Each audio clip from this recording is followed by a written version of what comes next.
What's up, Taiwan? I'm Jaime Ocon with news from here in Taiwan and around the world. Taiwanese chipmaking giant TSMC is said to be optimistic about expanding production in Japan. That's as problems persist at its new factory in the U.S. state of Arizona. According to a report by Reuters news agency, TSMC is frustrated there as it struggles to recruit workers. It's also facing pushback from unions over plans to bring workers in from Taiwan. TSMC is already building one chipmaking facility in Japan. Sources say it's considering adding extra capacity and a second fab, which could produce even more advanced chips. The government is set to relax the rules on hiring migrant workers as caregivers for people with severe illnesses or disabilities. But while some view the new rules as a step in the right direction, not everyone's convinced they go far enough. John Ventrias reports. Every day, around 26,000 foreign live-in carers look after Taiwanese people with severe disabilities and dementia. It's a tough, round-the-clock job Taiwanese people don't want to do. Despite a need for these migrant workers, tight regulations mean few can legally hire them. Now, though, the government is heeding calls for change and promising to loosen the rules. It says a broader range of people will be able to hire a caregiver without having to get a special assessment from a doctor.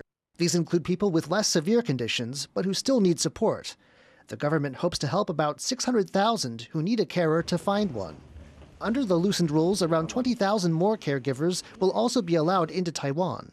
But the reception has been mixed. While some advocacy groups are happy, 我们认为轻度家庭的确也还是可能会有这样子全日型照顾的需要。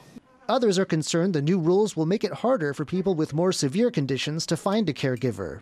外籍看护他也是劳工，他也有劳动权，所以他会选择比如说比较好的工作环境，最需要照顾或是家庭状况最不好、环境最不好的案家，反而是他们最不想要过去的。 And some feel the relaxed rules don't go far enough. For instance, a rule limiting caregiving jobs to nationals of just 3 Southeast Asian countries will remain in place.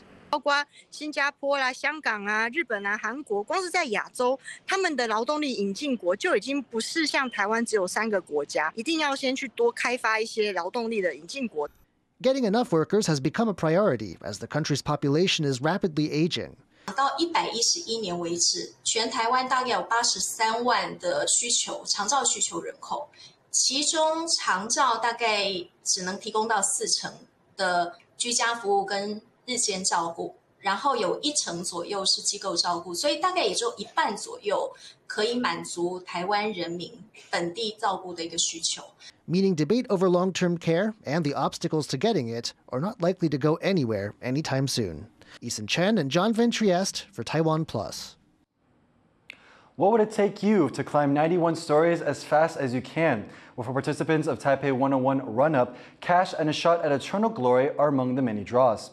The event is returning this year after a 3-year hiatus. Leslie Liao reports. That is Taipei 101, the tallest building in Taiwan. It's equipped with one of the world's fastest elevators, which can take people from the bottom to the top in less than a minute.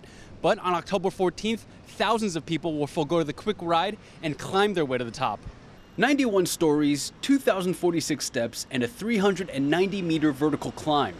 That's what people participating in the annual Taipei 101 Run-Up can expect. Organizers call the event a vertical marathon and say it's one of the hardest in the world. It's back after a 3-year break because of COVID. 在疫情期间呢，我们没有办法举办台北101的垂直马拉松，这个健康而考验意志力、耐力的活动。 The event started back in 2005. That's also the year the record for the fastest ascent was set. Paul Craik from Australia made the 91-floor climb in 10.5 minutes. That means he climbed 1 story every 7 seconds, or 3 stairs per second on average. This year, Taipei 101 is offering cash prizes to the fastest climbers, and anyone who manages to beat Craik's record will get an additional $6,000 US. Over 3,000 people can sign up for the event this year. At stake isn't just prize money, but a chance to literally beat everyone to the top. John Su and Leslie Liao for TaiwanPlus. Koji pottery is an old craft often seen at Taiwan's temples. The art is mostly used for roofs and walls, so its beauty is not always easy for people to observe. Now, one temple has lent its collection of century-old masterpieces for display, so people can see them up close. Yu Jinghua has more. A figure riding on a horse, or leaning forward with a cloth bundle. Statues like these are commonly seen decorating temples across Taiwan. These particular pieces were made in the 1860s by a master named Ye Wang, who specialized in Koji pottery. Koji pieces are normally high up on temple walls or roofs, so Yunlin County's Cultural Affairs Department borrowed these pieces to bring them closer to the public. The exhibition also displays works by contemporary Koji master Wu Rong, who creates modern pieces using traditional techniques. 从传统到这个创新，到当代的这个艺术展出，所以可以看到交趾陶从传统的宫庙这样的一个工艺展现，到走进日常生活当中的一个工艺艺术。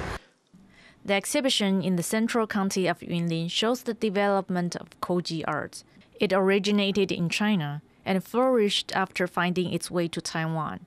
Guided tours of the exhibition are available, giving visitors the opportunity to appreciate an art form that's closer to their lives than they might realize.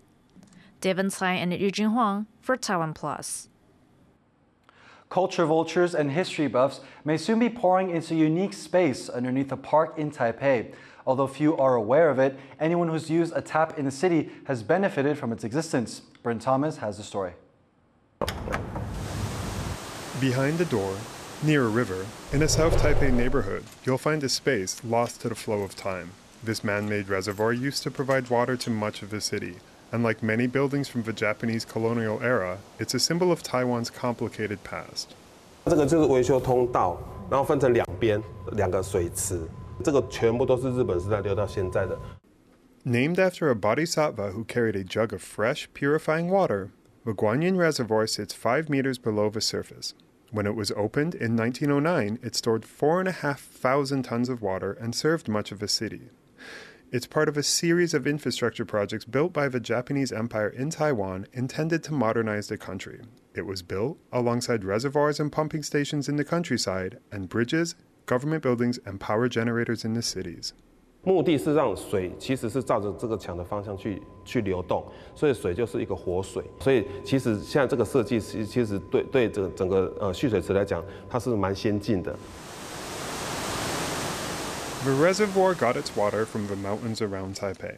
Gravity delivered it to the site, and then a slant in the structure's floor provided enough pressure to keep the taps flowing around the city. The design was so effective that the city continued to use the reservoir for 30 years after the Japanese left. It wasn't until 1977 that the facility was boarded up and the relic was left frozen in time. Until recently, when it was reopened as an exhibition space. 即使他知道这个以后会是注满了水，不会有人在这边走。当然没有想到100多年后有人在看它，他还是在工艺方面还是有特别去讲究。 Visitors now find a winding path made up of a series of walls. The crumbling concrete, weakened by years of exposure to moisture, stands in contrast to the paintings and sculptures displayed in the space. And although visitors may come to see modern art, they may still feel a connection to the past. 上面用手指去把它留下来的一个痕迹，就是写岐阜县武夷郡宇多院村百11番，樱井太吉，也就是樱井太吉这个人写的哈。明治42年4月18号，那明治42年就是1909年。樱井太吉的呢，在上面留下了他的手迹，我们也可以看出说这个历史以及这个确定的这个完工的时间。没想到100多年之后，我们竟然发现了。 Like many things in Taipei, this reservoir shows there's a lot below the surface waiting to be discovered by those willing to dive in. Devon Tsai and Bryn Thomas for TaiwanPlus. Thank you for watching What's Up Taiwan. Finally today, we leave you with the images of dogs showing off their surfing skills at a beach in Southern California. I'm Jaime Ocon. Take care and see you next time.